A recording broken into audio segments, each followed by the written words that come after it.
Mia bandiza yo, nimbia ya rami wami. Olala, ovoka, omanga, bigu, enimani nimba.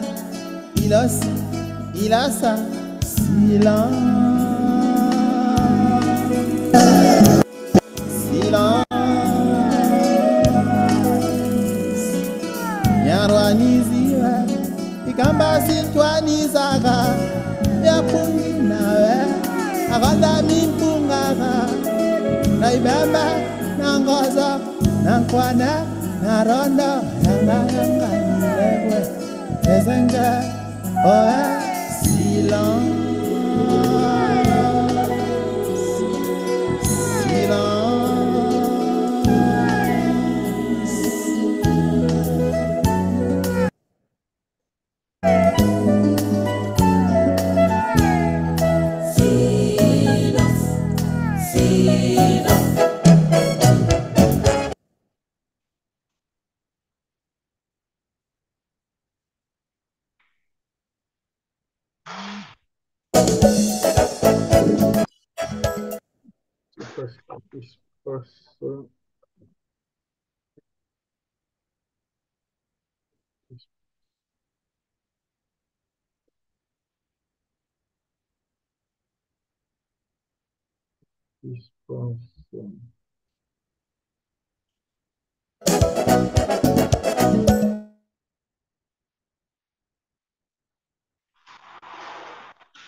Bonsoir à tous et merci donc de nous rejoindre dans cette émission. Nous sommes jeudi 7 mars 2024.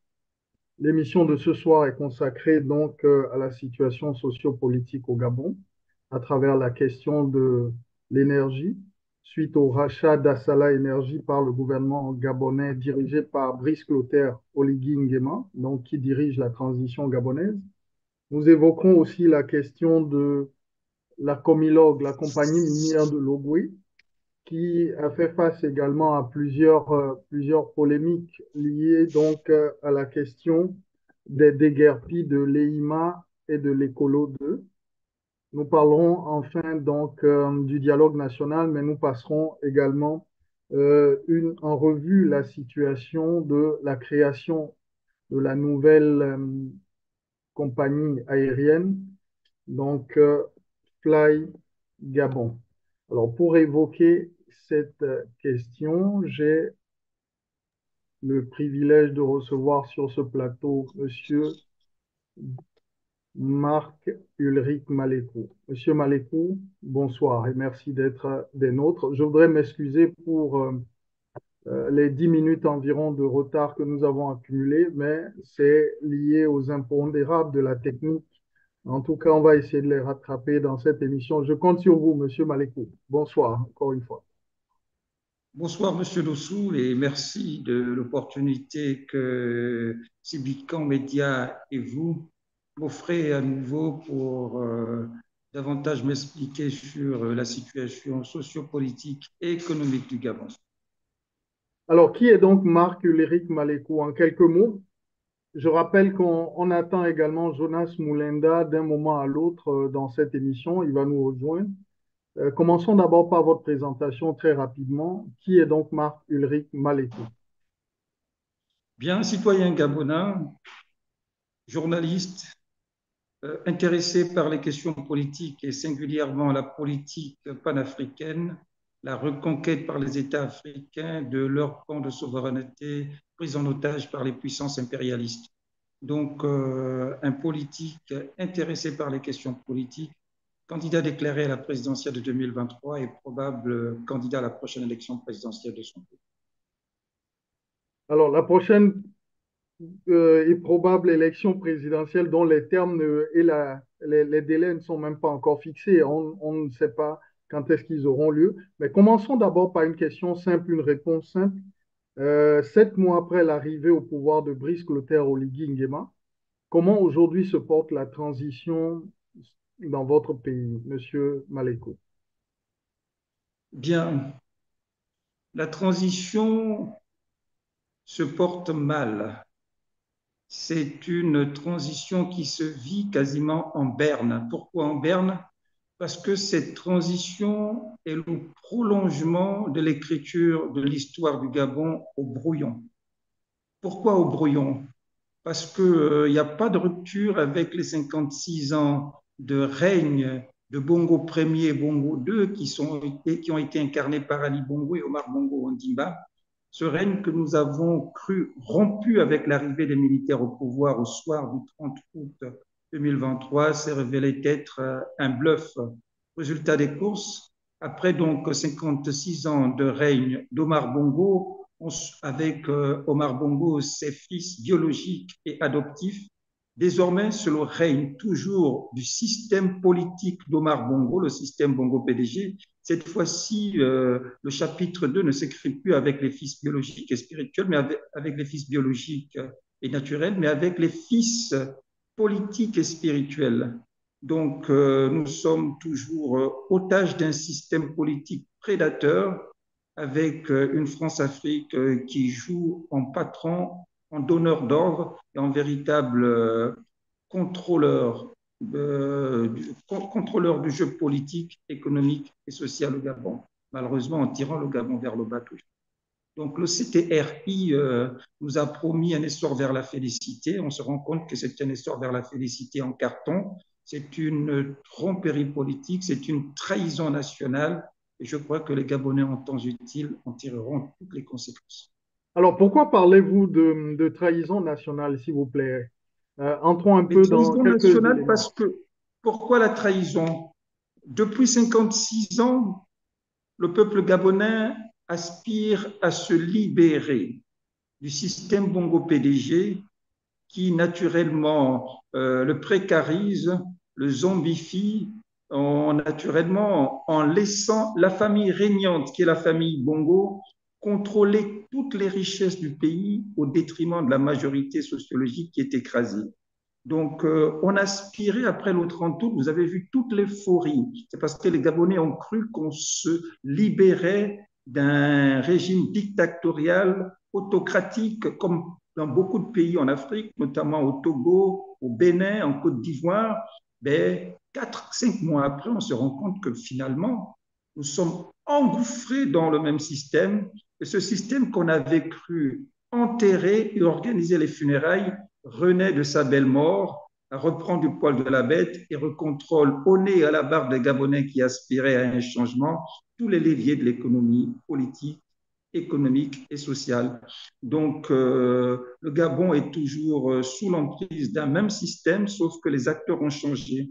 Je disais tout à l'heure que pendant 56 ans, on a vécu ce règne avec un Omar Bongo, ses fils biologiques et adoptifs prendre les commandes du pays. Aujourd'hui, le scénario 2, c'est le même système sans les porteurs du patronyme Bongo, donc le nom Bongo, Bongo à la tête du pays, mais avec les fils biologiques, avec les fils, j'allais dire, politiques et spirituels d'Omar Bongo. Le Gabon est toujours otage d'un système, le système Bongo PDG, et d'une France-Afrique impérialiste qui continue à jouer les premiers rôles. Donc, c'est une trahison nationale parce qu'on nous avait promis d'organiser les funérailles de ce système. Oligui Nguema, qui est un Bongo, ne peut pas se faire harakiri.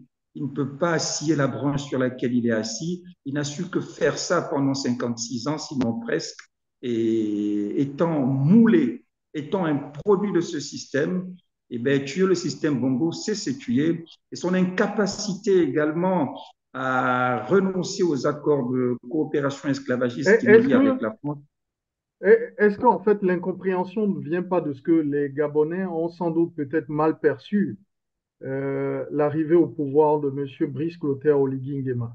Il n'a jamais promis mettre fin à la France-Afrique, mais plutôt restaurer les institutions. Et peut-être dans son entendement, restaurer les institutions suppose retourner à l'ère de Bongo Père. Ben, mais les Gabonais, non. Il nous a dit ceci, Oligui Nguema. Le règne Bongo, c'est fini. On ouvre une nouvelle page. Mais c'est ce qui a poussé les Gabonais à dire ouf, on sort de l'enfer. Fini le règne esclavagiste des Bongos, cap sur l'essor vers la félicité, chanté à corps et à cri par Oligui Nguema et les militaires du CTRI, que l'on caricature désormais en pédégistes en treillis. Il a promis mettre un terme à cela. Il a promis de sa propre bouche, et ce terme, nous vivons le contraire. Nous vivons la pérennisation du règne Bongo. C'est pourquoi c'est un acte de trahison. S'il nous avait dit que les Bongos continuaient avec lui, mais sans les porteurs du nom, donc du patronyme Bongo, les Gabonais ne seraient pas sortis le 30 août pour dire, comme il disait, gloire à Dieu, fini, nous sommes libérés, on a cru à une libération. Ils ont même qualifié cette révolution de palais de coup de libération, des gros mots comme ça utilisés. Mais quand ils disent aux Gabonais sur le coup de libération, on a cru que c'était la libération. Mais cette libération était une libération en trompe-l'œil, c'était ce que j'ai qualifié de mensonge d'État. Donc, c'est un acte de haute trahison. En temps utile, quand le régime Bongo tombera, Oligui sera jugé pour haute trahison. Merci beaucoup. Alors, très bien, on va tout de suite commencer par la question du rachat par le gouvernement Oligui Nguema de Assala Énergie. Et vous nous direz l'analyse que vous en faites au niveau de votre mouvement politique, qui est d'ailleurs un mouvement panafricaniste. Nous suivons juste un petit élément pour placer le décor et ensuite on revient à vous. Rapidement, je vais couper cet élément et puis je reviens rapidement sur... Alors, ici, voilà, c'est parti.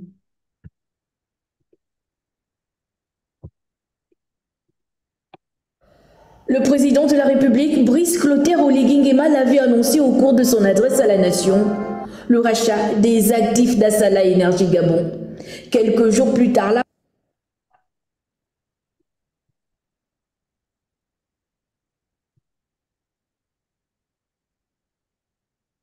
président de la République, Brice Clotaire Oligui Nguema, l'avait annoncé au cours de son adresse à la nation, le rachat des actifs d'Assala Énergie Gabon. Quelques jours plus tard, la parole se concrétise à travers cette cérémonie de signature d'acquisition de cette société d'exploration et de production pétrolière. L'acte de signature auquel nous procédons aujourd'hui comporte une valeur hautement symbolique. Comme vous le savez, pendant longtemps, notre secteur pétrolier est resté une terre quasiment inconnue pour les nationaux. Car malgré son dynamisme et sa capacité à fournir des ressources certaines à l'économie, il est longtemps resté le fait des grandes firmes internationales, ce qui a eu pour conséquence évidente la faible maîtrise du niveau de recherche réellement créé dans le secteur et surtout un impact presque marginal sur le développement d'un tissu d'entreprises autochtones. L'événement auquel prend part la jeune génération est historique. et finalise les termes et conditions de rachat de 75% des actifs représentant les parts du groupe Carlyle dans la société Assala Gabon. L'acte du jour est le point de départ dans le but de reconquérir la souveraineté nationale dans le secteur pétrolier. En effet, lorsque nous avons pris la décision d'exercer notre droit de préemption le 25 novembre 2023 pour le rachat des actifs d'Assala Énergie Gabon via la GOC, beaucoup pensaient que nous n'avions ni la détermination, ni les ressources pour aller au bout de nos prétentions. À travers cette opération, le Gabon n'a fait qu'exercer son droit souverain sur ses ressources naturelles, comme beaucoup d'autres pays. L'exercice du droit de préemption. Le Gabon Oil Company a obéi au code des hydrocarbures en vigueur sur le sol gabonais. We are very pleased. When we came to buy Assala in 2017, nous sommes très heureux. Lorsque nous sommes venus acheter Assala en 2017, nous pensions que nous avions créé une entreprise qui a un avenir, une bonne base pour prospérer. Et nous pensons que la GOC sera un très bon gestionnaire pour l'entreprise et les ressources du Gabon. Nous avons donc été très impressionnés par la façon dont la GOC a géré le processus de négociation. Ce fut un plaisir de traiter avec eux. Nous avons hâte de les aider à devenir propriétaires d'Assala. Cette initiative traduit la volonté de restauration de notre pays impulsée par le CETERI depuis le 30 août dernier. Cette volonté se manifeste dans le secteur pétrolier par le ferme engagement d'optimiser les recettes pétrolières qui impacteront positivement le quotidien des Gabonais. Alors, Marc-Ulrich Malekou, est-ce que vous, votre mouvement panafricaniste, salue donc le rachat d'Assala Énergie par le gouvernement transitoire dirigé par le président Oligui Brice Clotaire Nguema? Nous ne pouvons pas saluer des actes qui sont vraisemblablement enrobés de parfums de récel. Nous pensons que l'État s'est visiblement mis dans une position d'État receleur en achetant des biens que nous soupçonnons volés par le clan Bongo PDG. Il faut dire que selon des ouvrages disponibles grand public, écrits par des puissants Français introduits dans la gestion du pétrole gabonais et qui ont mis en lumière des faits d'opacité de cette gestion, nous disent ceci. 75% de ce pétrole revenait aux Français, 18% de ces revenus étaient indûment siphonnés, donc volés par le clan politique et familial d'Omar Bongo, 18% appartenaient donc à la famille Bongo, 2% à Georges Raveri, qui était un puissant de la République, quasiment vice-président de la République, sans occuper le poste, et seuls 5% des biens revenaient à l'État gabonais. Maintenant, tout ceci était contenu dans Shell Gabon à l'époque. Quand Shell arrête son exploitation du pétrole, Total décide de prendre sur son dos la part de l'État français.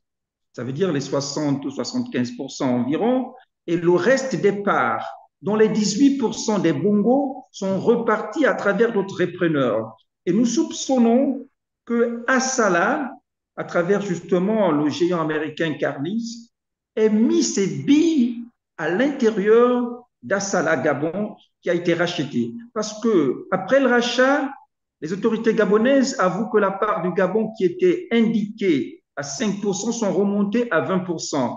Et je ne crois pas que l'État gabonais ait la capacité de racheter les parts de la France. Donc, ils ont forcément pris dans les 18% que gérait indûment le clan Bongo qui s'autorisait à prendre les puits de pétrole au détriment de l'État gabonais. Résultat des courses, nous soupçonnons un État receleur qui a acheté des biens volés. Oligui Nguema, étant un membre du clan Bongo, Il ne peut pas trahir le maître qui détenait ces 18% qui sont dénoncés de façon publique dans des écrits par des personnes qui font autorité. Omar Bongo siphonnait avec sa famille et son petit clan 18% du pétrole gabonais.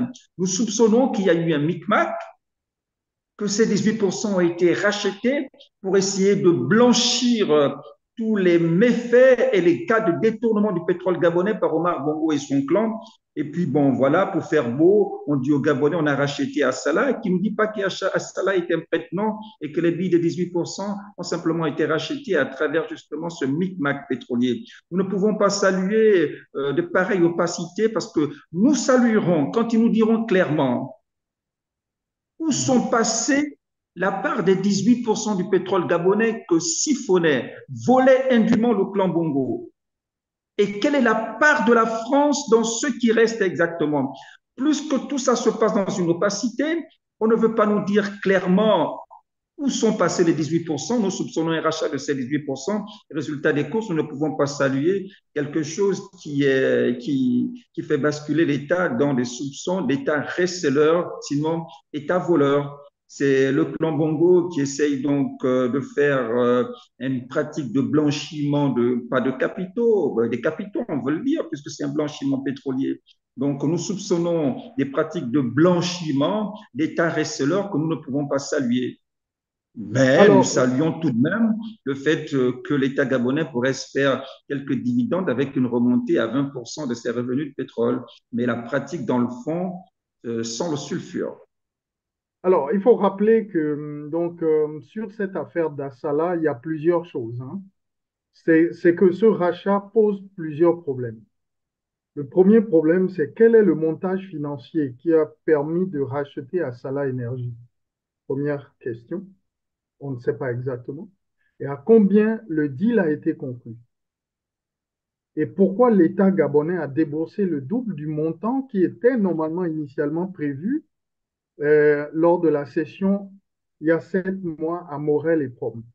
Alors, il faut rappeler qu'il y a 7 mois, donc Assala Energy, qui est donc une filiale qui appartient au groupe américain Carlyle, devait le vendre à Morel et Prom, une structure française, à peu près à 730 millions de dollars.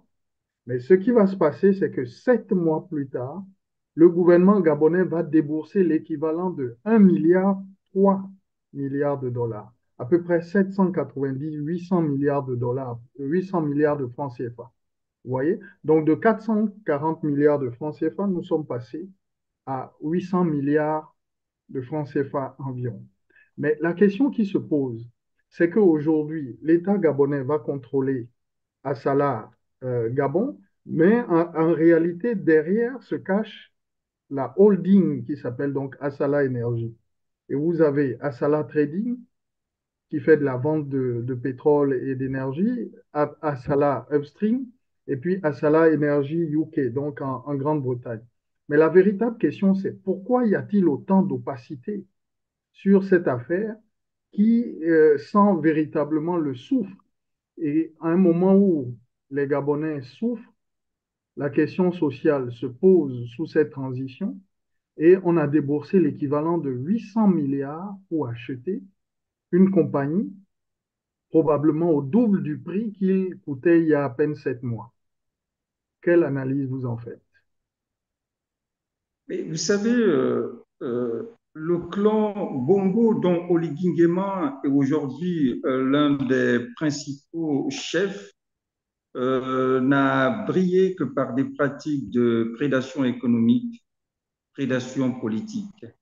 Donc, je disais en entame de mon propos, c'est la continuité de l'écriture du Gabon au brouillon qui continue à s'écrire. Et c'est la preuve, par l'exemple, qu'Oligui Nguema continue à émerger dans une gestion opaque.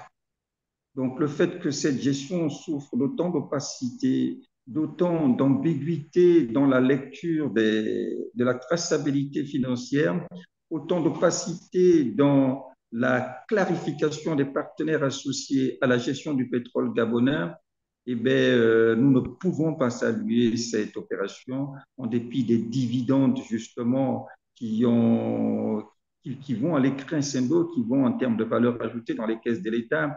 Mais tant que le fond de la pratique souffre de sulfure, de soupçons de manipulation, de soupçons d'État receleur, nous continuons à avoir au sommet de l'État des pratiques de délinquance politique et de délinquance économique que nous ne pouvons pas saluer.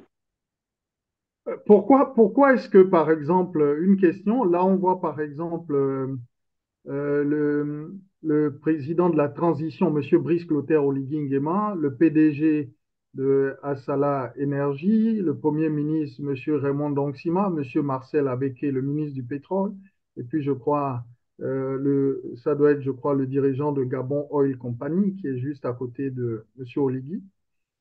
Est-ce qu'aujourd'hui, c'est la priorité des Gabonais, le rachat d'Assala Énergie à 800 milliards de francs CFA, à peu près?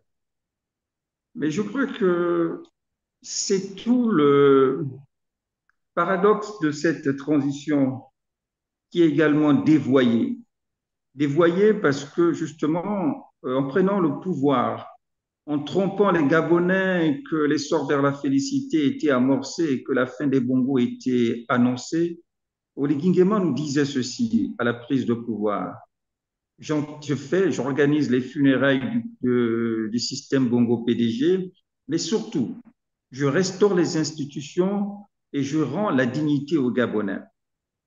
Maintenant, on retrouve, comme dans l'ère Bongo, une sorte de président affairiste au sommet de l'État, qui s'intéresse plus à des affaires visiblement empreintes d'opacité, parce que après Delta Synergie, on en parlera, il y a la compagnie Fly Gabon, qui est également empreinte de plein d'opacité. Mais l'homme d'affaires, le président homme d'affaires, on n'en veut plus.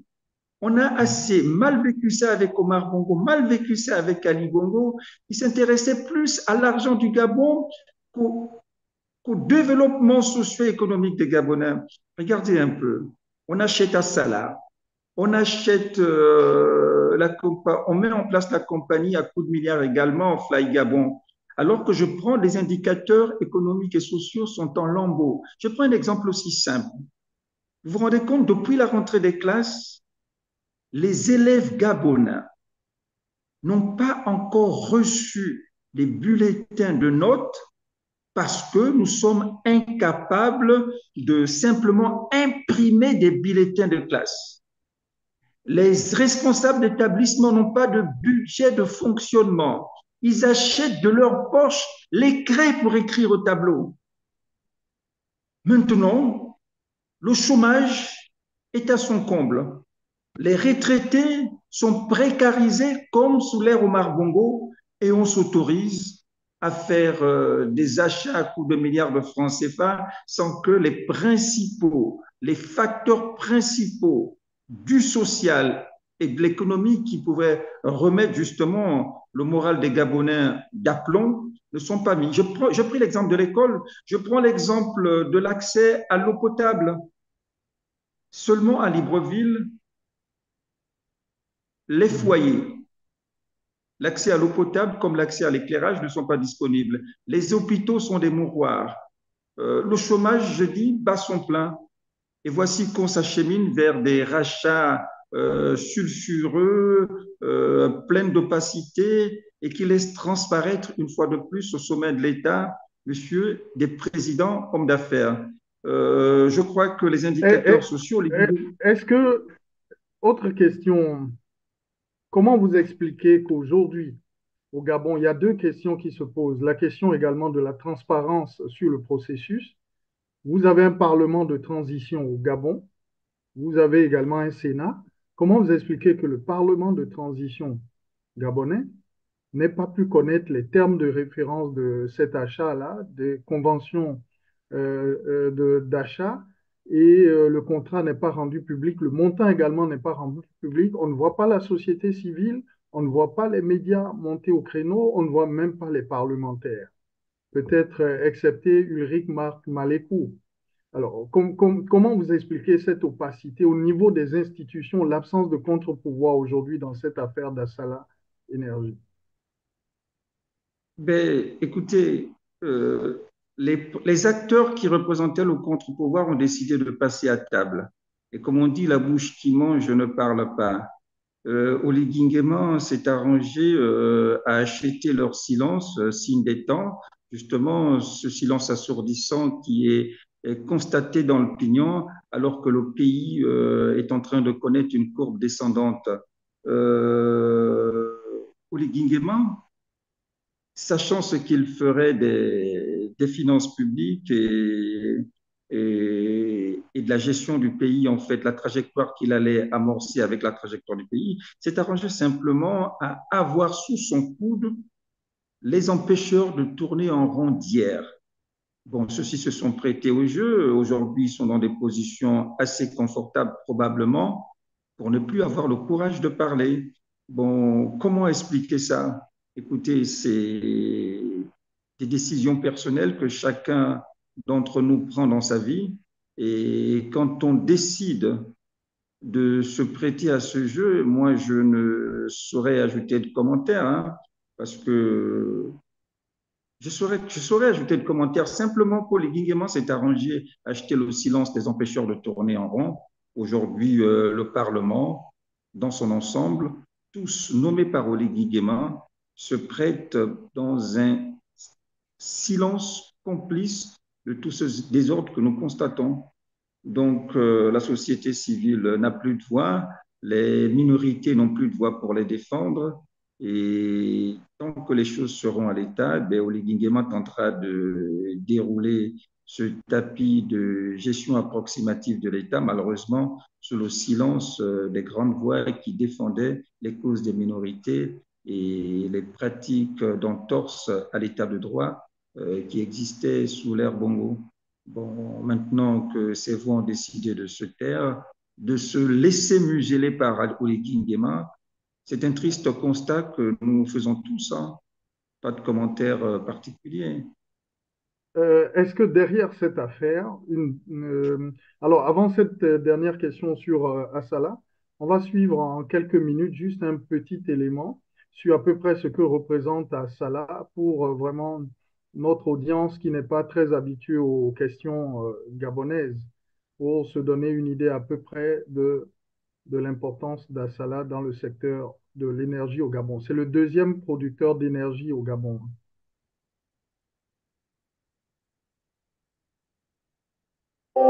Je suis Paulin Oyam, HSSE officer chez Assala.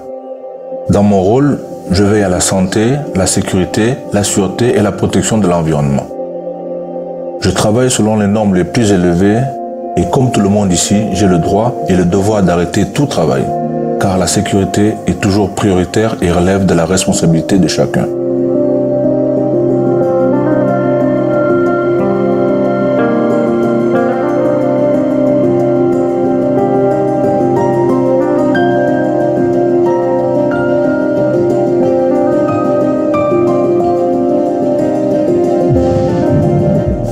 Ne se limite pas aux questions de sécurité et de santé. Il me demande de travailler avec presque toutes les équipes de l'entreprise. J'ai cette chance.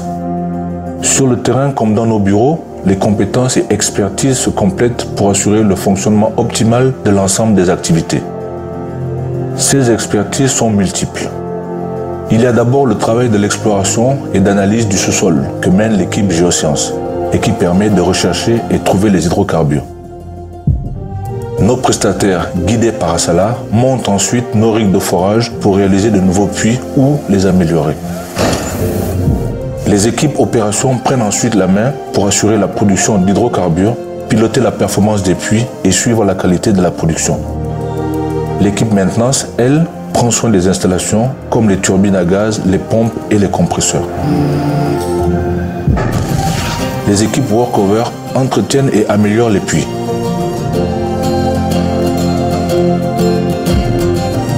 Quant aux équipes construction et intégrité, elles gèrent les pipes qui acheminent le pétrole brut vers les tanks où il est stocké avant export.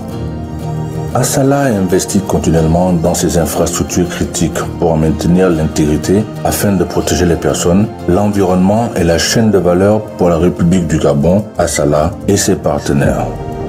L'équipe projet joue aussi un rôle primordial. Ces travaux de génie civil sont souvent impressionnants, comme la conception et l'installation d'une nouvelle bouée d'amarrage sur point unique.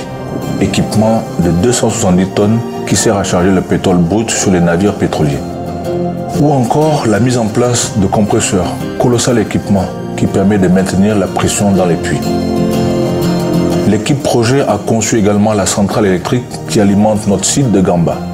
Il s'agit là d'un projet d'envergure réalisé sur plusieurs années. Alors, on voit là que c'est évidemment une société très importante dans l'économie gabonaise. Est-ce que tout de même, on ne peut pas dire quand même qu'il y a un point positif, il y a quand même une volonté qui est manifeste, celle peut-être d'œuvrer à la souveraineté du pétrole gabonais dans le giron de l'État? Bien, je ne veux pas dire qu'il n'y a pas de point positif dans ce rachat. Moi, ce qui me gêne, c'est la toile de fond. C'est cette possibilité d'État receleur qui vient racheter des biens volés par un clan Bongo sans le dire. C'est ce qui me gêne. Maintenant, en repassant les parts du Gabon de 5 à 20%, forcément, l'État exploite pour la première fois de l'histoire du Gabon une part du pétrole. Et quand l'État exploite, c'est lui qui fixe les charges. Et c'est lui également qui fixe les répartitions de revenus entre tous les intervenants, entre toutes les parties intervenantes dans l'exploitation de pétrole. Donc forcément, nos parts de brut et de dividendes financiers passeront allant à près de, je crois, 200 milliards quand j'écoute un peu les estimations faites par certains spécialistes. Ce qu'on n'avait pas parce que jusqu'à là, le Gabon exploitait ses parts via des compagnies étrangères. Maintenant, pour la première fois, on exploite notre propre pétrole, du moins une partie, congrue soit-elle, nous l'exploitons, notre part du pétrole. Nous déciderons finalement à combien nous les vendons et à qui nous les vendons. Et nous sommes en amont responsables de la répartition des bénéfices. Ça, c'est une bonne chose. Maintenant, on espère que tout cet argent qui rentre dans les caisses de l'État serviront aux Gabonais et ne finiront pas dans les poches des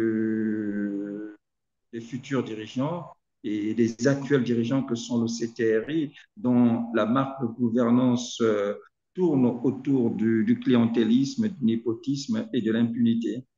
Cette marque de fabrique de la gouvernance CTRI laisse plutôt à plaindre sur la trajectoire que prendront ces dividendes qui naturellement augmentent drastiquement pour le pays Gabon, qui exploite pour la première fois une partie de son pétrole, après justement près de 60 ans d'exploitation uniquement aux mains des Français et des Américains. Merci beaucoup. Passons donc à présent au deuxième sujet rapidement, donc avec un petit élément en vidéo. C'est la création donc d'une holding qui s'appelle Air Gabon Fly Holding et qui va donc gérer une compagnie aérienne qui se chargera dans un premier temps de moyens courriers en fait, de vols moyens courriers et très, très courts courriers au niveau essentiellement du Gabon. Suivons un petit élément témoin et puis je vous redonne la parole. Même question. Est-ce qu'aujourd'hui c'est opportun? Est-ce que c'est la priorité des Gabonais? Réponse après ce petit élément vidéo que nous suivons sur la nouvelle compagnie qui va être créée. En prélude à la mise en place d'une compagnie nationale, le gouvernement a créé le 7 février dernier une société de transport dénommée Fly Air Gabon Holding, avec pour objet principal la prise de participation, sous quelque forme que ce soit, dans toutes les entreprises gabonaises ou étrangères, dont l'activité est rattachée au domaine du transport. Une première étape qui a été suivie récemment par la visite du ministre des Transports, le capitaine de vaisseau Dieudonné Loïc Ndinga Moudouma, à l'usine de la société Avions de transport régional, spécialisée dans la construction aéronautique d'avions turbopropulseurs. Selon une source proche du dossier, le membre du gouvernement aurait profité de cette visite au siège de ATR à Toulouse pour discuter de l'opportunité d'acquisition de 2 avions ATR pour le lancement de la nouvelle compagnie aérienne nationale. D'ailleurs, selon certaines indiscrétions, cette dernière devrait lancer ses activités très prochainement. La nouvelle compagnie aérienne nationale promise par Oligui Nguema au Gabonais sera opérationnelle fin mars, indique la source. Il faut dire que l'acquisition des aéronefs auprès d'ATR, déjà utilisés par les compagnies AfriJet et Africa United Airlines, marque un tournant décisif dans la mise en œuvre du projet de création de la nouvelle compagnie aérienne nationale. Pour rappel, dans ces actions prioritaires qui permettront le développement du secteur touristique sur la période 2024-2026, le gouvernement, à travers son plan national de développement, entend bel et bien concrétiser ce projet avec en sus la construction à Ondem d'un nouvel aéroport.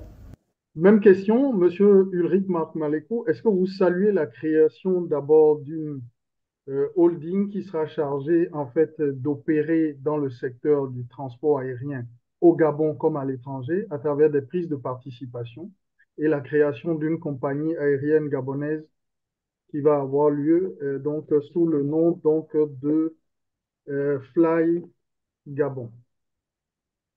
Bien, il faut dire que je n'ai rien contre le fait que le Gabon se redote d'une compagnie aérienne, c'est plutôt pain béni. Mais sauf qu'en période de transition, je crois que l'échelle des priorités est renversée. Nous renversons l'échelle de priorité parce que, je veux le redire, hein, la période de transition a été consacrée à une période de restauration politique en vue de la remise du pouvoir aux civils. Oligui Nguema a promis la restauration des institutions. Il n'a même pas commencé que déjà il se jette dans des projets pharaoniques au plan économique. Avec, vous n'avez pas peut-être cité, avec un projet de Libreville 2, alors que Libreville 1 ressemble toujours à un campement en ciel ouvert, avec le lancement d'une compagnie aérienne, alors qu'on n'a pas de médicaments dans des hôpitaux. Alors que sur tout le territoire national, l'impression des bulletins de notes n'est pas possible à quasiment un trimestre de la fin d'année. Alors que dans tout le pays, le chômage bat son plein, au lieu de développer des pôles industriels qui pourraient absorber le chômage, on se lance vers le lancement d'une compagnie aérienne. Moi, c'est plutôt le projet de la priorité, de l'échelle des priorités.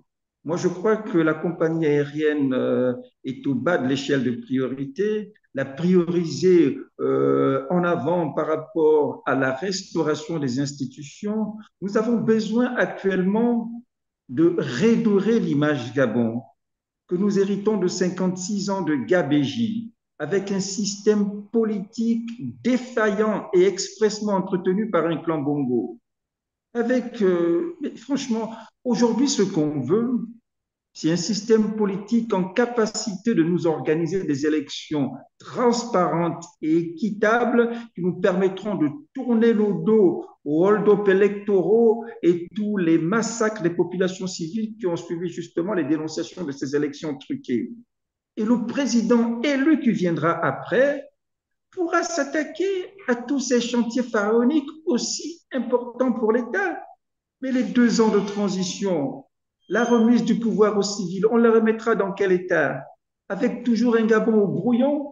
Moi, je crois que le Gabon a besoin d'une compagnie aérienne, certes, mais pas durant la période de transition. La période de transition devait être consacrée à restaurer les indicateurs principalement économiques qui nous permettra justement de renouer avec l'environnement démocratique, l'organisation d'élections politiques transparentes et apaisées. Après ça, le président élu qui viendra développera les chantiers pharaoniques nécessaires justement à l'essor du Gabon vers la vraie indépendance. Et la période de transition devait aussi être mise à profit pour rompre avec les accords de coopération très polémiques. On va y revenir, mais est-ce qu'en réalité, aujourd'hui, même question, vous vivez au Gabon, est-ce que la création d'une compagnie nationale est aujourd'hui l'urgence sociale des Gabonais, Monsieur Maléco? Mais c'est ce que je disais, il n'y a pas d'urgence à maintenant nous attaquer, surtout en période de transition, à la mise en place d'une compagnie aérienne, à la construction de Libreville 2. Le plus important, Ce que nous attendons des autorités de transition avant la remise du pouvoir aux civils, c'est de nous remettre un environnement institutionnel et politique qui nous permette déjà d'organiser des élections apaisées. Après ça, ça prend du temps déjà cela. Après cela, le président élu s'occupera d'autres chantiers qui nous permettra justement de tendre vers l'essor, vers la félicité. Pour le moment, ce n'est pas une urgence politique pour la période de transition. Nous voulons rétablir un environnement institutionnel et politique sain qui nous permettra de renouer avec la norme démocratique, avec la norme d'élection transparente, avec le retour à l'état de droit. Nous ne sommes pas dans un état de droit, nous sommes toujours dans la voyoucratie bongo. Pourquoi dans cette voyoucratie bongo? Pourquoi dans ce temps colonial dans lequel nous sommes cloîtrés depuis toujours? Nous voulons envisager des projets de développement dans lesquels l'État sera dépendant en grande partie des multinationales étrangères et singulièrement françaises. Et même s'il faudrait pencher vers l'industrialisation du Gabon, vous savez, le Gabon ne fabrique rien. Le Gabon, plus de 98% des produits présents sur le marché gabonais viennent de l'étranger. On ne fabrique même pas le cure-dent. Alors qu'avec une usine de cure-dent, seulement le cure-dent, parce que 75% du pays est couvert de forêt, avec une seule usine de cure-dent, on résoudrait mieux les problèmes de chômage qu'une compagnie aérienne qui nous coûtera beaucoup d'argent, que nous déverserons vers des compagnies partenaires étrangères qui seront plus beurre que les Gabonais. Merci beaucoup. Pour ma part. Merci beaucoup. On passe donc à... C'est l'assainissement de l'environnement institutionnel et politique pour tendre vers des élections enfin apaisées. Alors, je vous propose justement qu'on puisse passer à un sujet qui a fait beaucoup polémique. On retrouve toujours la conception de la gestion du pouvoir d'État sous Oligui Nguema qui laisse énormément à désirer. C'est donc l'affaire de Mwanda au niveau de la Comilog, la compagnie minière de Logoué. On suit un petit élément et puis donc je reviens à vous. C'est au sujet donc de l'arrestation du porte-parole des guerpis de l'EIMA 2 et de l'Écolo, M. Gaëtan Ayami, qui sera arrêté, embastillé, par la suite rasé, suite donc à une dénonciation du manque de respect de la compagnie minière, la Comilog, de la responsabilité sociale des entreprises, mais surtout d'un certain nombre d'engagements et même la qualité des logements qui ont été offerts laisse à désirer. Suivons ce petit élément et puis je reviens à vous sur la question de Comilog et la gestion qui a été faite surtout par le président de la transition et surtout ses propos qui sont assez révélateurs. Alors, c'est parti.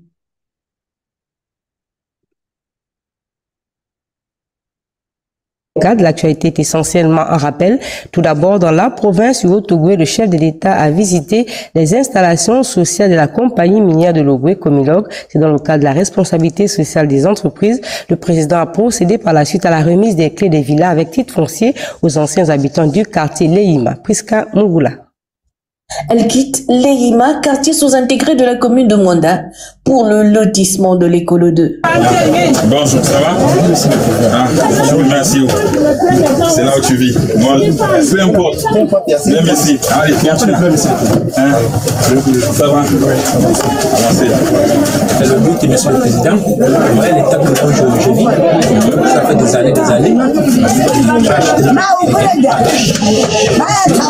Mais à la fin, le a décidé de ne pas construire les règles là, de comme l'eau. Là, je dois constater qu'il est fuite partout. Lorsqu'il pleut, vraiment, je suis quelques déchets pour le moment. Il est publicité, je veux partir. Je ne cherche pas pour me donner les clés. Moi, je pars. Je suis venu, c'est pour écouter vos témoignages par rapport à tout ce qui se raconte. Ce que je voulais accompagner, c'est surtout de dire que toi-même tu es conscient des conditions dans lesquelles tu vis, comme tu viens de décrire. Et quand quelqu'un vous fait une telle offre, un tel don que Comilog a construit, je pense qu'il n'y a pas meilleur dans la vie. Moi, j'apprécie le geste. Je suis d'accord pour les maisons. Donc toi aussi tu veux partir d'ici, non? Comment vivre dans les conditions comme ça et dire qu'il y en a qui veulent refuser les maisons? Nous sommes en train de personnellement, nous sommes quand même un peu. Moi, j'avais ça vraiment. L'école 2, c'est un site de relogement de 417 parcelles de 400 mètres carrés chacune, avec titre foncier gracieusement offert aux populations déplacées de l'EIMA. Le projet à fort impact social améliore significativement le quotidien de ces personnes. Nous avions pensé, en tant qu'entreprise citoyenne, soucieuse du bien-être des populations qui nous entourent, qu'il serait plus responsable de construire des maisons en matériaux durables au profit de nos compatriotes afin d'éviter toute précarisation sociale massive d'une partie des populations de Mwanda. À cet effet, nous avons saisi les autorités de la République qui nous ont apporté leur concours en mettant à notre disposition le site sur lequel nous nous trouvons et dont la validation par les futurs bénéficiaires a été actée. Les bénéficiaires seront propriétaires de leur terrain et de leur maison au titre de la compensation. Au cours de la remise officielle des clés aux heureux récipiendaires, le chef de l'État, le général Brice Clotaire Oligui Nguema, a mis un terme à une polémique autour de ces maisons. Ce matin, avant de venir, je me suis rendu à l'EIMA pour dire, j'ai regardé un côté, je m'en vais aussi regarder l'autre côté. Je ressors de l'EIMA, j'ai visité en gros 5 maisons. Mais entre nous, disons-nous la vérité. Il n'y a pas mal ici, c'est plus beau. Vous vous faites manipuler par des voyous. Et j'étais à l'EIMA. Voici ce jeune homme, Ayami Gaïtan. C'est lui votre responsable, soi-disant. Il est venu me dire, les maisons ne sont pas bonnes, il n'amène personne. Je lui ai dit, allons me montrer ta maison. Je suis allé voir, il n'a pas de maison. Il m'a fait balader dans les colons, il n'a pas de maison. Et celui qui vous incite. Voici quelqu'un qui n'a pas de maison et il me fait marcher. Le lotissement de l'école 2 est l'un des grands projets de relogement qui devrait servir d'exemple. La fierté est la mienne et celle du CTRI sont multipliées lorsque sonne l'heure de la récolte. Et la récolte, c'est ça. Aujourd'hui, comme hier, nous venons répondre de façon concrète aux préoccupations des Gabonaises et des Gabonais sur la question du logement. Plus que jamais, dans notre pays et dans la conscience collective, nous devons avoir la culture du résultat. Le nouveau quartier de Mwanda, financé par le fonds de RSE, est le nouveau cadre de vie qui accueille quasiment 3000 personnes qui jadis étaient localisées dans le périmètre minier de la Comilog. Les maisons varient de type F1 à F6. Alors, donc voilà, on vient de voir justement ce petit élément-là qui pose plusieurs problèmes. Quelle est votre réaction suite aux propos d'abord du chef de l'État qui qualifie un concitoyen de voyou, se faisant manipuler par des personnes, etc., qu'il a visité les logements, mais bon, c'est assez surréaliste, cette réaction du président de la transition, M. Maléco. Quelle est votre analyse? Oui, c'est surréaliste parce que Oligui prend à chasse et s'autorise même à traquer un citoyen qui ose dénoncer le marché de dupes proposé par Comilog, au point de dire que enfin le problème de logement est résolu dans la localité et que cela résultait de l'obligation de résultat qu'il attendait justement des partenaires. Mais c'est une honte parce que le jeune Ernest Gaïtan Ayami est un digne citoyen il s'est refusé, c'est lui plutôt qui est un digne citoyen et les voyous sont allés rechercher ailleurs. Je crois que le président de la transition s'est trompé de cible. Les voyous sont plutôt du côté du CTRI et de Comilog qui ont joué en tandem pour proposer des maisonnettes non viabilisées aux Gabonais en contrepartie de l'exploitation du manganèse gabonais qui permet à la France de construire des centrales nucléaires, de construire des gratte-ciel, de construire des cités à perte de vue avec toutes les commodités que cela comporte en proposant aux Gabonais des cabanes, des maisonnettes non viabilisées et non adaptées également au cadre de vie de familles nombreuses. Je suis écœuré par la sortie du président Oligui qui s'est même autorisé des prérogatives que ne lui confère pas la fonction présidentielle, parce que ça n'a pas été mis dans ce reportage. Il promettait enfermer le jeune qui a dénoncé ce marché de dupes promis par Comilog, alors que, comme je l'ai dit dans plusieurs émissions avant vous, que seul le juge d'instruction, le procureur de la République peuvent mettre les gens en prison, et pas le président de la République qui a même tenté d'enfermer ce jeune homme. Il a été rasé, donc victime de sévices physiques, corporels et psychologiques pour avoir dénoncé les pratiques esclavagistes du prédateur économique qui est Comilog, qui exploite abusivement le manganèse gabonais depuis plusieurs années, sans incidence en termes de retour sur la responsabilité sociétale des entreprises. Comilog, Mwanda, qui est la ville dans laquelle est exploité le manganèse gabonais par Comilog, ressemble à un campement à ciel ouvert. À côté de Mwanda, à quelques mètres, se trouve la ville de Mounana. Pour la petite histoire, Mounana, dans laquelle l'uranium gabonais a été exploité par Comuf, une autre société française, aujourd'hui est sujet de pollution de terre et de sol avec la radioactivité sur les populations qui y vivent, qui ne sont même pas prises en charge ni par l'État français, ni par Comuf qui a exploité ce minerai et qui sont en train de mourir sur leur propre terre. Et le cas de Comilog est en train de... Alors, je vous propose justement qu'on puisse, à propos donc de Mwanda et de Comilog, qu'on puisse d'abord voir un peu donc la fameuse question liée au cahier de charges. Alors, le cahier des charges, c'était essentiellement le non-respect par Comilog de la loi foncière en matière d'expropriation, qui n'a pas été du tout respectée, l'instabilité du nouveau site abritant les nouvelles maisons avec les risques d'inondation et d'érosion, la construction sur le nouveau site d'un centre médical ou d'un dispensaire, d'une école, d'aire de jeu ou d'un marché qui est non respecté, le non-respect par la Comilog des mesures de parcelles de terrain ou de positionnement des parcelles situées en bordure de route, le non-respect des paramètres relatifs à la construction des maisons, donc des questions liées aux mauvaises fouilles, le non-respect des indemnisations relatives aux arbres fruitiers, aux tombes, même les tombes sont profanées, etc. Et surtout le non-respect des dimensions des nouvelles maisons par rapport aux anciennes qui seront détruites dans un futur proche. Alors, sur toutes ces questions liées au cahier de charges, Comilog ne respecte rien du tout et est comme dans une sorte d'impunité au Gabon, avec la complicité des autorités au sommet de l'État. Vous avez un ancien dirigeant de Comilog, directeur général, M. Marcel Abeke, pour ne pas le nommer, qui est aujourd'hui ministre du Pétrole. Et donc, on se retrouve dans une situation où une compagnie comme Comilog, qui, rien que pour l'exercice de 2020 à 2022, a engrangé plus de 1000 milliards de francs CFA comme chiffre d'affaires.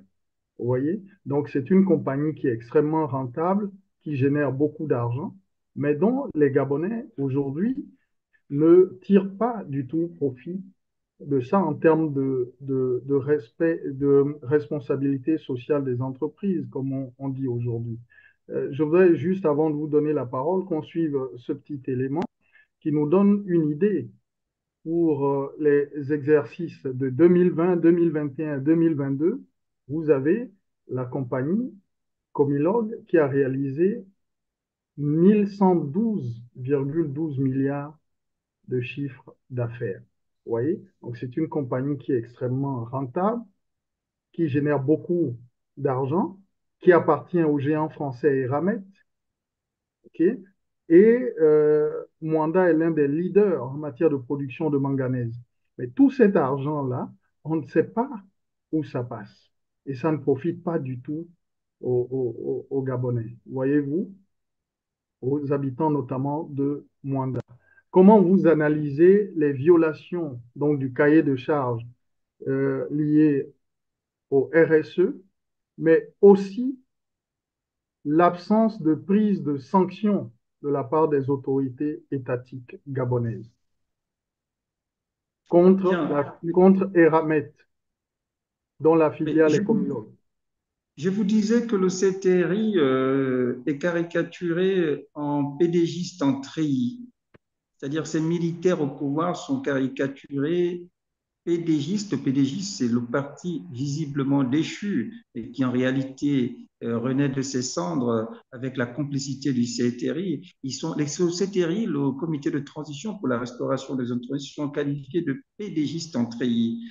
Ça veut dire que, je l'ai dit en entame de l'émission, c'est la continuité du règne Bongo sans les porteurs du patronyme. Sous le règne des Bongo, grâce aux accords de coopération biaisés, scellés avec Paris, les compagnies françaises ont le droit de faire main basse sur les richesses du Gabon, mais en versant des dividendes à la famille Bongo. Dans le pétrole, on a découvert les 18% parce que ça a été dénoncé. Mais quand on regarde dans l'uranium et le manganèse, forcément, ils ont des parts. Donc, tant que nous ne démantelerons pas le système Bongo, qu'il soit porté par un Ali Bongo ou un Oligui Nguema, le problème, c'est le système mafieux, prédateur et criminel des Bongo qui doit être démantelé pour que l'on parvienne à tutoyer les entreprises françaises.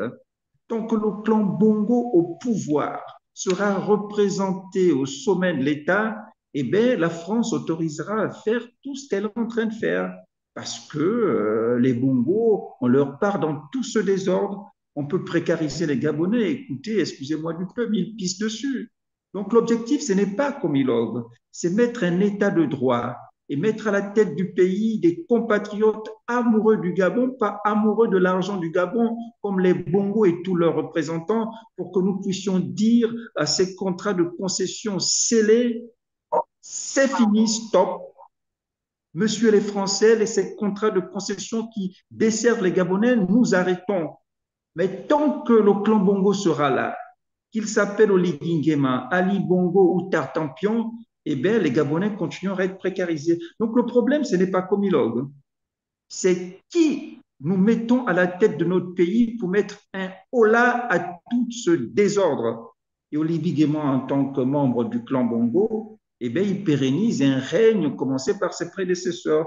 Donc, Comilog n'est pas le problème en tant que tel. Le problème, c'est qu'il faut qu'à la tête du Gabon, il y ait des patriotes amoureux du Gabon et décidés à mettre un terme aux liens esclavagistes et vassaliques entre le Gabon et la France. Et tout s'arrêtera. Tout s'arrêtera à partir de là.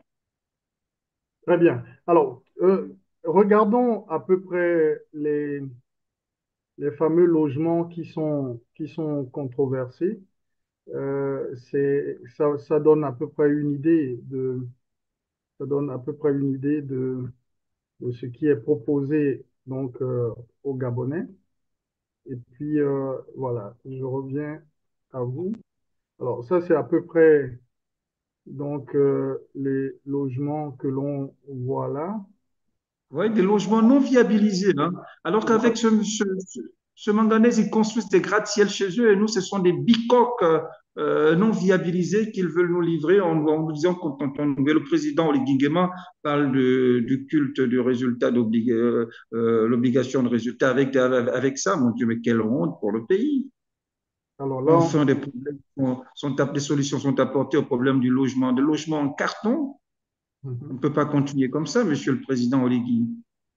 Ça, comme je l'ai dit précédemment, c'est une insulte à notre intelligence. Alors, il se pose que ces logements également, ces logements sont appelés des camps de concentration parce qu'il fait extrêmement chaud dans ces logements. C'est vraiment des boîtes d'allumettes où on parque des populations comme vraiment du bétail. Et on se demande, Naturellement. mais comment des dirigeants gabonais, comment des dirigeants gabonais, Oligui peut conseiller à ses concitoyens d'aller habiter dans de telles demeures quand on voit les milliards que génère donc l'exploitation de l'uranium par la compagnie Comilog, filiale du groupe Monsieur français Dossou, Eramet. Monsieur Dossou, ce sont des nègres de salon, des petits coursiers de Paris. Tant qu'on aura des petits coursiers de Paris à la tête de nos États, Oligui Nguema, c'est pour le Gabon. On a Fornia Singbe au Togo. On a plein de petits coursiers de Paris à la tête de nos États. Le problème, ce n'est pas la nationalité, c'est la race de dirigeants. La race de petits coursiers doit s'arrêter. C'est pourquoi. Et pour le Gabon, cette race a pour ADN le système Bongo PDG. On revient autour de cela. Le problème, c'est de ôter cet ADN de la direction politique et institutionnelle du Gabon et tout sera réglé. Ces petits Français-là, ils font le malin parce qu'ils ont des sous-fifres à la tête de nos États. Au Gabon, le sous-fifre de service s'appelle Oligui Nguema. Alors là, on voit donc Oligui Nguema, la PDG donc d'Eramet, et puis l'ambassadeur de France à Libreville, M. Alexis Lemay. Et puis, vous avez également le DG d'Eramet, donc M. Batolo. Voilà. Et donc, je crois l'archevêque. Hein. Je parle sous votre contrôle, évidemment.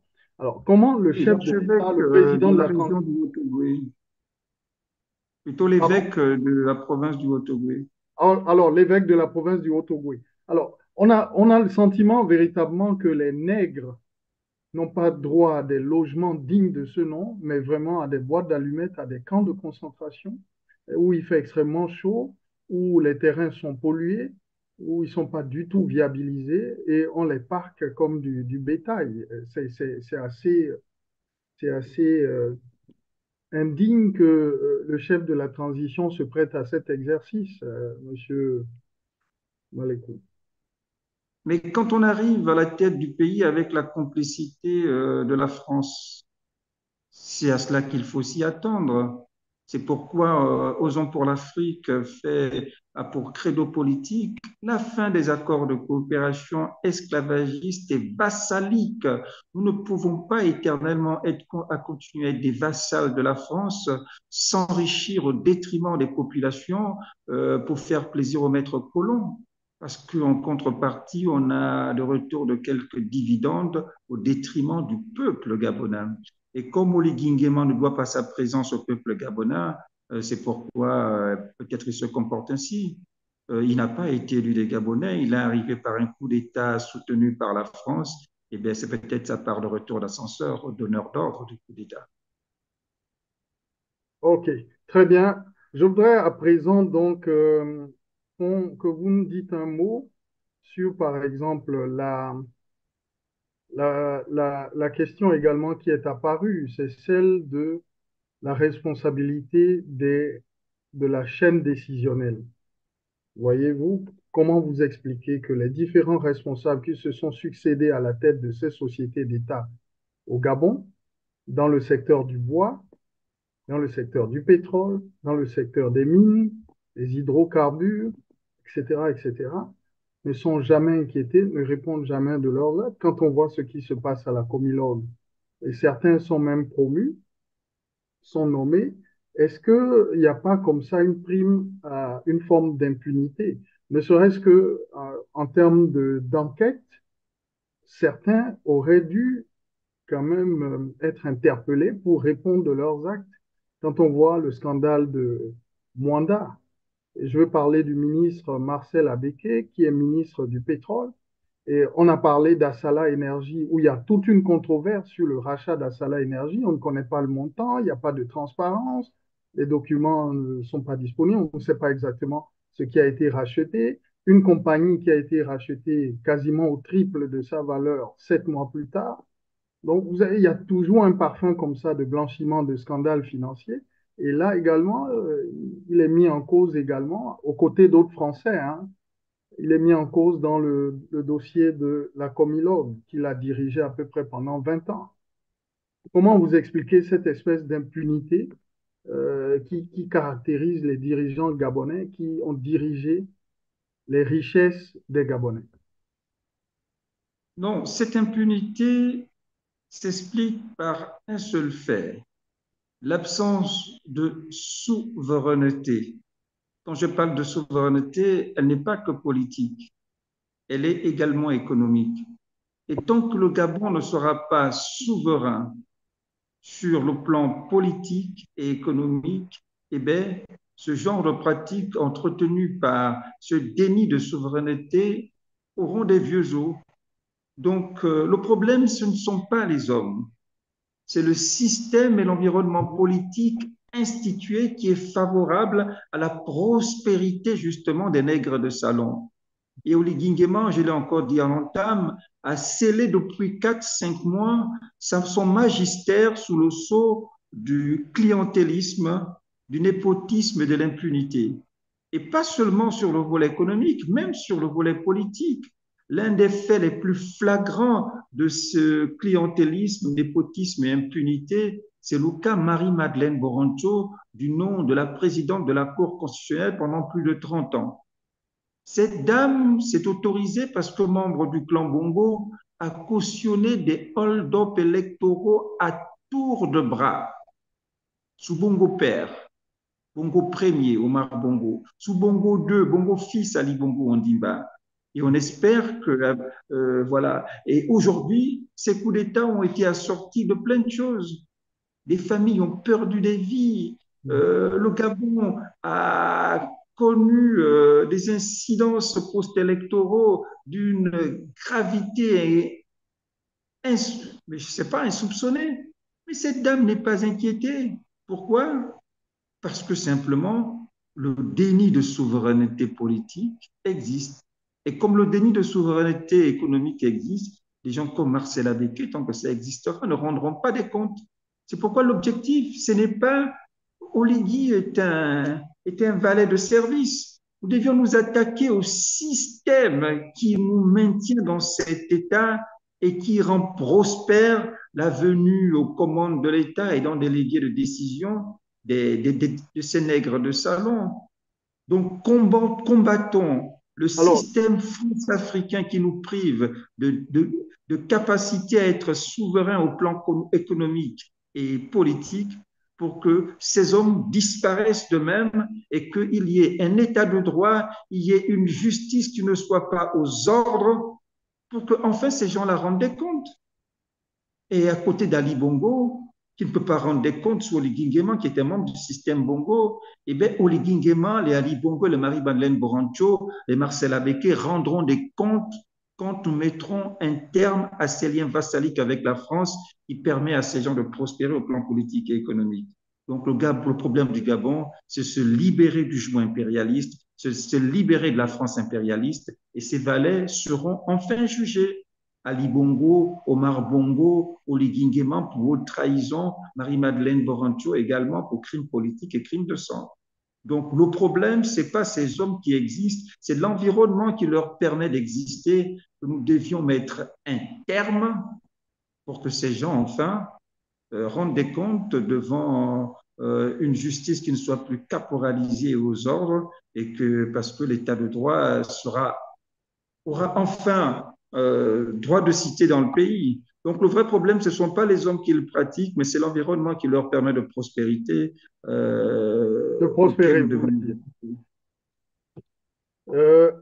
Alors, aujourd'hui, nous allons donc aborder, on a encore une dizaine de minutes et on va conclure avec la question du dialogue rapidement. Comment aujourd'hui vous analysez la question des libertés publiques au Gabon avec le kidnapping, les arrestations de nombreux syndicalistes qui sont arrêtés, rasés? Je pense à ceux de la SEG, la Société d'électricité et d'eau du Gabon, mais récemment également les responsables de la CONA CICED, dont un a été arrêté, M. Mungwadi. Mouagouadi, voilà, qui a été arrêté. Il est délégué général de la CONACICET.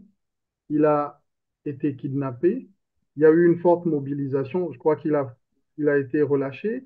Il y a des questions liées également aux fraudes lors des concours d'entrée dans la police. Les jeunes Gabonais manifestent, ils sont empêchés. Il y a comme ça un environnement de dictature qui est en train de s'installer au Gabon. Quelle analyse vous faites aujourd'hui des libertés publiques sous la transition d'Oligui Nguema? Bien, les libertés politiques continuent à être, ils continuent à empiéter sur les libertés politiques et ils tentent de gouverner par la peur. Ce sont des erreurs politiques que même Ali Bongo, qui est un piètre politique, n'a pas réussi à faire. Oligui Nguema, en 4-5 mois, il a dilapidé tous les semblants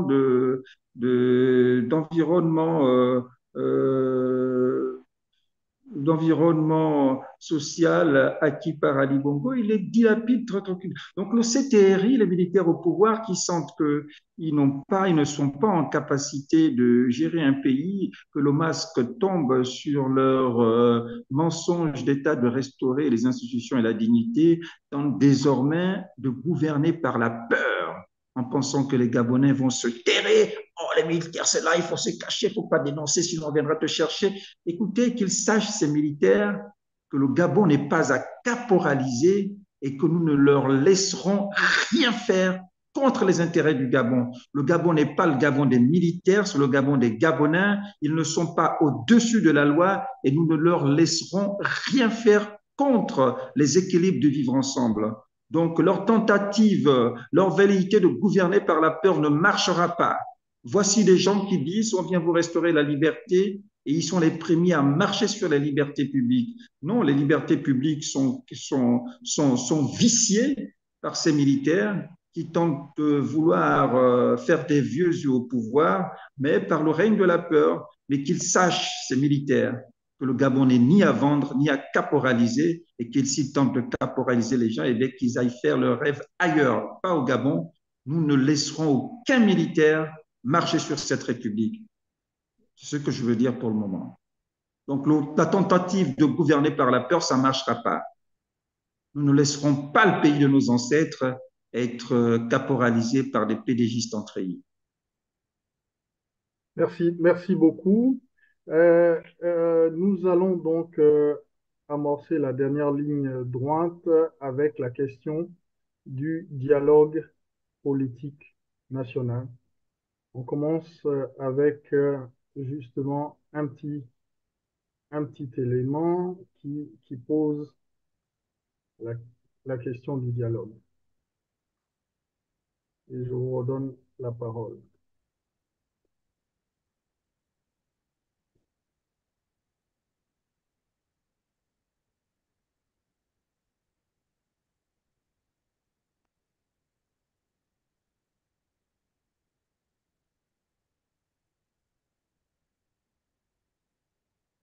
En 3 semaines du grand dialogue national convoqué par les autorités de transition du Gabon, les forces vives du pays montent au créneau, chacune avec son agenda. Face à la presse, la coalition pour la Nouvelle République, proche de Jean Ping, opposant au régime déchu, propose une conférence nationale en lieu et place de la concertation annoncée par le gouvernement début avril.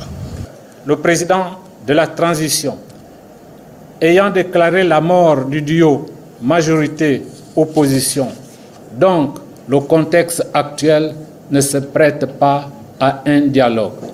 La CNR propose l'organisation d'une conférence nationale inclusive et souveraine. Le gouvernement maintient l'option d'un dialogue national inclusif. D'ailleurs, près de 30 000 contributions y ont préalablement été enregistrées. Environ 10 000 personnes sont attendues à cette rencontre, une rencontre qui durera 1 mois sous la supervision de l'archevêque de Libreville. Mais pour le COPIL citoyen, le format actuel du dialogue souffre d'un déficit d'objectifs. La société civile appelle donc à un report de ces assises. On ne peut pas avoir un dialogue qui est préparé, organisé par le gouvernement qui est majoritairement politique. C'est pas possible. Conséquence logique de votre démarche, vous souhaitez un report ou un décalage du calendrier? Mais techniquement, le dialogue ne peut pas se tenir le mois prochain. Il y a des préalables. Nous ne connaissons pas les termes de référence du dialogue. On l'organise, quelle est l'orientation? Est-ce qu'on va se retrouver 10 000 à parler de tout et de n'importe quoi sur un dialogue dont la mission première est de restaurer les institutions? Il faut donc circonscrire le dialogue. Le dialogue doit être orienté sur les actions qui rentrent en ligne de mire dans le cadre de la restauration des institutions. Une différence d'approche sur le cadre de concertation entre les acteurs politiques et la société civile. Pourtant, les deux blocs s'accordent sur l'urgence pour les militaires de remettre le pouvoir aux civils à l'issue de la période de transition qui sera fixée définitivement par le grand dialogue national. Ismaël Obionzé pour VOA Afrique, Libreville. Alors, à propos du dialogue, votre micro s'il vous plaît, à propos du dialogue national, est-ce que vous avez fait des propositions, vous avez contribué, et est-ce que vous participerez, vous, au dialogue en tant que président d'un mouvement panafricaniste? Osons l'Afrique. Osons pour l'Afrique. Écoutez, ce dialogue est un rendez-vous républicain et nous ne pouvons pas être absents à des rendez-vous républicains, même si le CTRI tente de le piper d'avance pour faire imposer sa volonté en soudoyant la plupart des organisations invitées à ces assises. Nous participerons parce que c'est un rendez-vous citoyen, parce que l'histoire du Gabon doit s'écrire, même si les organisations, même si les travaux seront pipés, nous ferons entendre notre voix au nom du Gabon éternel. Alors, quelles sont aujourd'hui les principales préoccupations qui sont... Allô? Oui, avant de parler, oui, allez-y, les principales préoccupations qui sont... Qui sont les vôtres pour ce dialogue? Bien, les principales préoccupations tournent autour de la reconquête de la souveraineté. Parce que ça ne sert à rien de construire des immeubles, d'avoir une compagnie aérienne, tant que nous sommes dans un état de déni de souveraineté. Tant que nous ne sommes pas en capacité de décider politiquement de notre destin et que la France continue à décider, voilà, c'est essentiellement ça, la reconquête de la souveraineté politique, nous affranchir du tutorat de Paris et reconquérir les leviers de notre souveraineté que la France continue à caporaliser. Également, décider de notre sort militaire. Parce que jusqu'à présent, la France décide de notre sort économique, de notre sort militaire, de notre sort politique en imposant des présidents. Ils ont imposé Bongo Père, Bongo Fils. Ils ont même imposé Oligui Nguema. Non, on veut reconquérir notre souveraineté. La contribution du mouvement panafricain aux hommes pour l'Afrique tourne essentiellement autour de la reconquête de la souveraineté, de la fin des accords de coopération avec la France pour que nous décidions nous-mêmes de notre destin politique, économique et militaire, avec en point d'orgue le départ des bases militaires françaises du Gabon, la fin de la célébration de la fête du 17 août et puis le retour à la promotion culturelle, parce que vous savez, au Gabon, on n'a même pas de centre culturel. Lorsqu'on veut faire un événement à portée culturelle, on va en territoire français au Gabon, précisément à l'ancien centre culturel français devenu Institut français au Gabon. C'est là-bas où même le gouvernement célèbre des manifestations à caractère culturel comme si on n'avait pas de pays. C'est honteux que le Gabon, pour toute activité culturelle, c'est des portes en territoire français au Gabon. L'Institut français comme l'ambassade de France, ce sont des territoires français en République gabonaise et c'est honteux que le Gabon et son gouvernement pour célébrer les activités culturelles en territoire français. Donc la reconquête de notre souveraineté avec ses leviers principaux que sont militaires, économiques et politiques sont les principales contributions. Le départ de l'armée française fait partie de ces contributions. La dissolution de la garde républicaine, qui est une garde prétorienne, ça avait été proposé lors de la conférence nationale de 1990 au Gabon. Ensuite, les conclusions ont été biaisées. Nous allons remettre autant de questions sur la table pour libérer le Gabon du clan Bongo et de la France.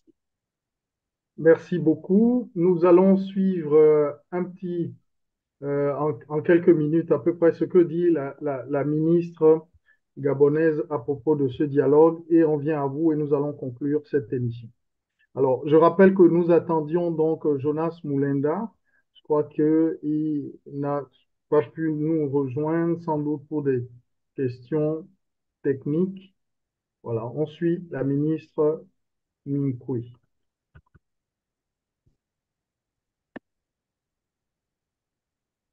Bonjour. Que reste-t-il à organiser avant la tenue du dialogue? Nous avons collecté les contributions des compatriotes, donc leur diagnostic qu'ils font de la situation sociopolitique, économique de notre pays, leurs propositions de solutions. Nous avons commencé à les analyser. L'analyse est sommaire. Il s'agit simplement de recentrer par thème les contributions des compatriotes qui se sont prononcés. La collecte se poursuit à la demande du chef de l'État pour sensibiliser un peu plus nos jeunes compatriotes de moins de 25 ans. Nous étions un peu plus de 27 000 contributions que nous avons dépouillées. Nous avons des rapports thématiques qui sont préparés. Nous attendons le complément de contributions qui va prendre fin en fin de semaine. Nous avons des équipes qui sont déployées actuellement à l'intérieur du pays pour recueillir aussi bien les contributions des étudiants, des élèves, que celles des populations rurales, vulnérables, comme les populations autochtones ou autres. Nous aurons un rapport de synthèse. Il devrait être remis, nous tablons sur la mi-mars au plus tard. Maintenant, nous sommes sur le plan organisationnel, voir un peu les contours, les différents panélistes, les critères des intéressés, parce que vous savez que le dialogue, nous le voulons inclusif. Toutes les catégories socio-professionnelles, culturelles, même les confessions religieuses seront représentées au dialogue et politique.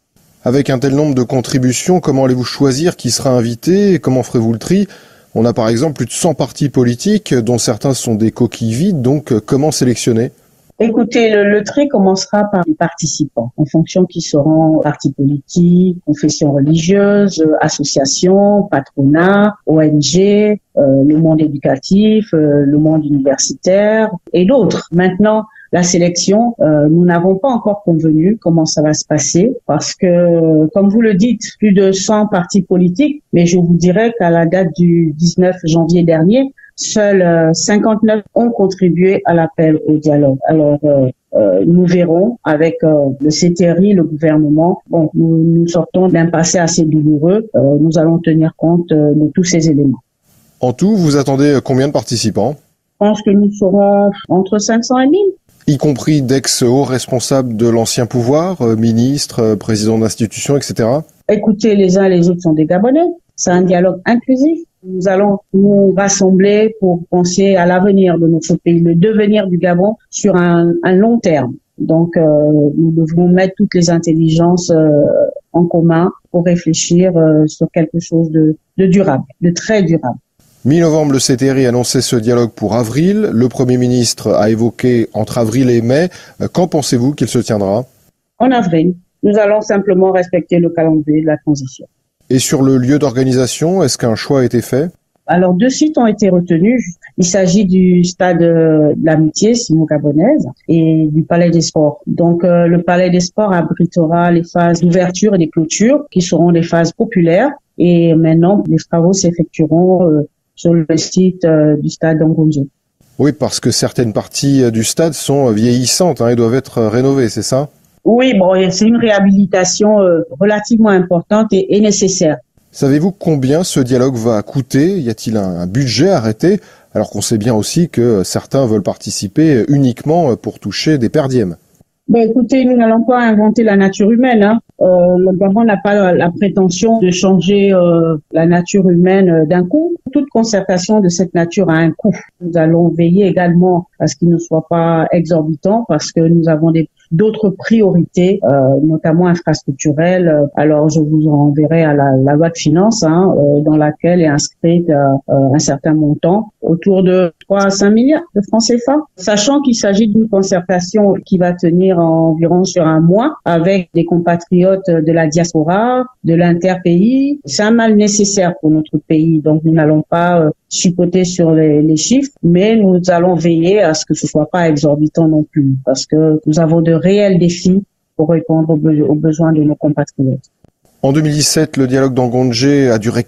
Alors, on vient d'avoir la ministre Minkwe qui vient de parler. Elle parle d'environ 500 à 1000 personnes qui sont attendues, un budget entre 3 et 5 milliards.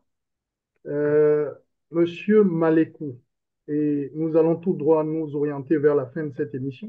Est-ce que ce dialogue a une véritable utilité? Sinon qu'il permettra tout simplement de légitimer le coup d'État de Brice Clotaire Oligui, qui, comme on le sait, est candidat à sa propre succession, avec les chantiers qu'il ouvre, Libreville 2, compagnie aérienne, rachat d'Assala, etc., etc. On voit bien qu'il est là pour durer. Est-ce que ce dialogue n'est pas justement là pour légitimer un pouvoir militaire d'Oligui Nguema? Bien, il faut dire, je l'ai dit, on se dirige déjà vers un dialogue pipé. Les militaires au pouvoir font feu de tout bois pour soudoyer tous les potentiels participants à ce dialogue en vue de les avoir à leur cause.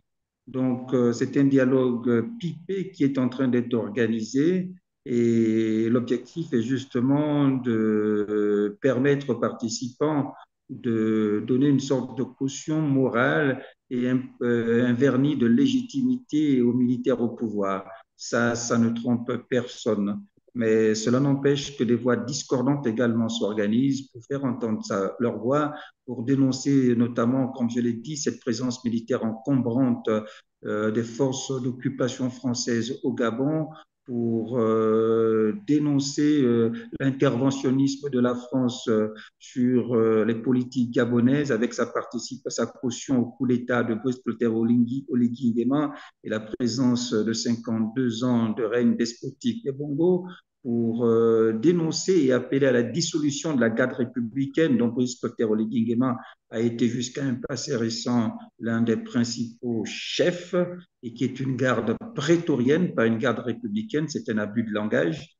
Donc, nous viendrons justement à côté de tous ceux qui seront ensoudoyés pour la cause du prince, dénoncer cette pratique et cette gestion au Gabon au brouillon. C'est vers un dialogue pipé vers lequel nous acheminons pour justement donner une caution de l'égalité aux militaires au pouvoir, mais dommage que le gouvernement a tendance à vouloir permettre que nous ne dirigeons pas vers une sorte de procès politique de 56 ans de gestion despotique du Gabon par les Bongo. Nous devions exorciser ce règne qui continue à traumatiser les Gabonais et la grand-messe attendue par le peuple risquera de se muer en concertation sectorielle et ce serait dommage pour le Gabon, dommage pour les militaires au pouvoir et dommage pour la transition qui risquera justement de connaître une trajectoire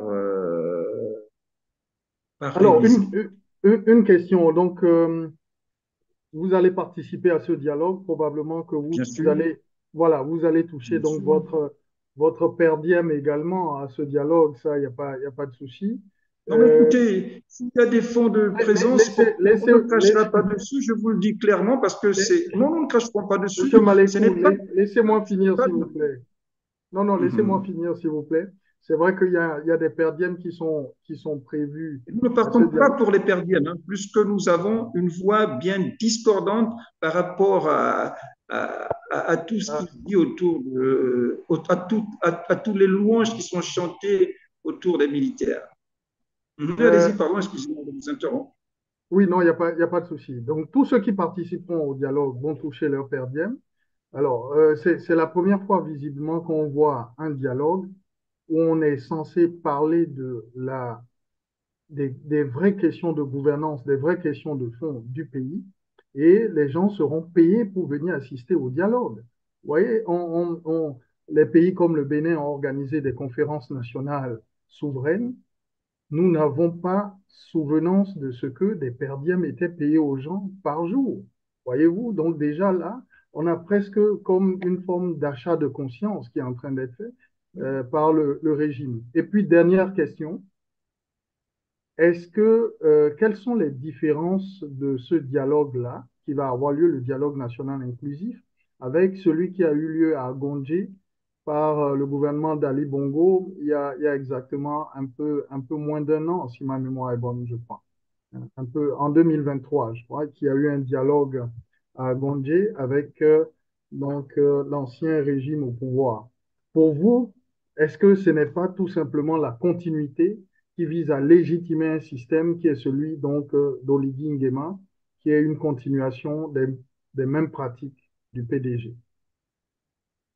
Mais je crois qu'en ouvrant cette émission, vous m'avez dit comment se porte le Gabon sous l'ère du CTRI. J'ai dit, après le règne de Bongo Père, de Bongo Fils, désormais sous le règne des fils politiques et spirituels d'Omar Bongo. Donc nous sommes dans la continuité des dialogues organisés par les Bongo après tous les hold-up électoraux organisés. Celui de 2016, donc Bondje était le dernier en date, mais avant celui de 2016, à l'époque, toujours sous Raymond Sima, Premier ministre en 2009, un dialogue a été organisé, pipé d'avance. Là, c'est encore ironie de l'histoire, Raymond Sima, Premier ministre, pipé d'avance. Avec Omar Bongo, on a organisé 2 ou 3 dialogues pipés d'avance. C'est la continuité. C'est la continuité parce que c'est le même système politique. Je faisais allusion plutôt à la concertation nationale. La concertation nationale. Il y a plutôt une différence avec la conférence nationale de 1990. Parce que là, les gens ne venaient pas participer à coups d'espèces sonnantes et trébuchantes. Et ce n'était pas le gouvernement qui décidait de qui participe ou pas. Les Gabonais venaient participer de leur propre gré pour décider le nouveau Gabon après justement la sortie du pays à l'époque du parti unique. À l'époque, juste quelques individus approchés par le pouvoir étaient soudoyés, mais sinon, le reste des participants venaient librement et il n'y avait pas de délimitation particulière. C'était la grand-messe politique. Or, l'hypothèse de cette grand-messe politique où les Gabonais se parlaient, vidaient leur sac, ne pourrait pas exister parce qu'on va tendre vers des concertations sectorielles où les gens par thème seront cloisonnés dans des coins. Après, malheureusement, le rapport général sera pendu et c'est là le comble de la bêtise. Ce rapport général sera donné à Oleg Nguema qui vraisemblablement, à défaut des discussions souveraines, décidera de ce qu'il choisira de faire appliquer. Or, Oleg Nguema n'a ni légitimité ni légalité des Gabonais, il n'a été élu par personne. Il arrivait par effraction à la tête du pays et sur quelle base Oleg Nguema s'autorisera à dire telle chose peut passer, telle chose ne passera pas. Je crois qu'il faut que le dialogue pond un certain nombre de préoccupations et dire aux militaires au pouvoir que voici les priorités nationales qui doivent être accomplies. Si on laisse aux militaires décider de ce qu'ils veulent accomplir durant leur magistère, eh bien, malheureusement, on n'aura que nos yeux pour pleurer. Les yeux pour pleurer ou pas, les militaires partiront de ce pouvoir s'ils ne s'autorisent pas à revisiter leur copie. Votre mot de fin, Gabon sera libéré avec ou sans Oleg Nguema. Maintenant, il a une chance inouïe de libérer le Gabon. S'il ne le fait pas, nous le ferons sans lui. Merci beaucoup, Monsieur Marc-Ulrich Malekou. Votre mot de fin et nous allons conclure cette émission. Le mot de fin, c'est dire merci à Civican Média, merci à M. Olivier Dossou, merci au peuple gabonais de nous avoir suivis. Peuple gabonais, nous avons rendez-vous avec l'histoire, avec ou sans le CTRI. Nous sommes en mission de libérer le Gabon d'ici 1 an. Vive le Gabon libre. Merci beaucoup à vous. C'était donc Focus Africa avec pour invité aujourd'hui Marc-Ulrich Malekou. Nous attendions également Jonas Moulenda qui s'est fait excuser du fait des contraintes techniques de son côté. Donc, je vous donne rendez-vous demain. Nous parlerons de la situation en Côte d'Ivoire avec encore là des casses et des casses du régime d'Alassane Ouattara contre des populations civiles, des écoles, des centres sociaux communautaires et des milliers de personnes sans le toit. Merci de nous avoir suivis. Ne vous déconnectez surtout pas, nous quittons avec un monstre sacré de la musique africaine que nous aimons beaucoup, Pierre Akedenge. Bonne soirée.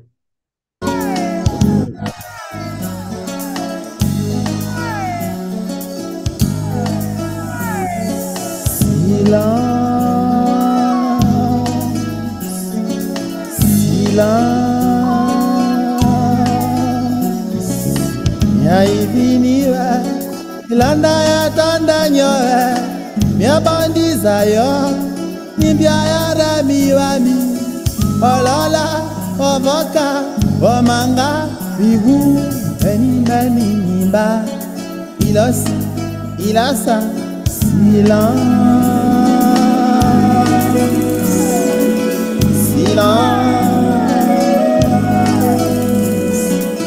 Yarwaniziwe ikamba sintwanizaka yapungi nawe akanda mimpungaka naibembe nangozo nankwana narondo yangayanganilegwe ezenga oe silence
Sango